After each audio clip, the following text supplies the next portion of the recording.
Dave Thorpe is a British motocross legend and one of the most successful riders in the history of the sport. Most famously, he rode for the HRC Honda factory team and cemented his legacy by winning the FIM 500cc Motocross World Championship 3 times in 1985, 1986, and 1989.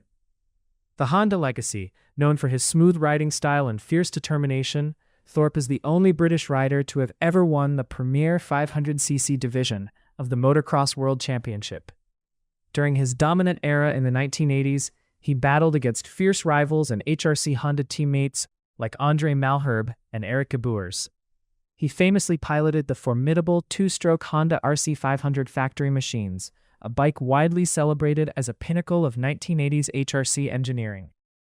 Thorpe's career highlights. In 1985, he secured his first 500cc world title. In 1986, he successfully defended his world championship crown aboard the legendary factory RC500M. In 1989, he won his 3rd world title following a legendary season-long battle with his teammate Erica Boers. In 2023, he was inducted as an FIM legend for his remarkable contributions to motorcycling. Where is he now?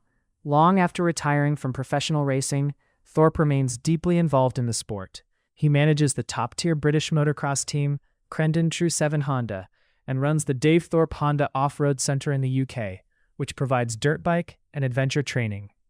For an in-depth look at Dave Thorpe's career, his Honda factory racing years, and behind-the-scenes stories, check out his biography titled No Regrets.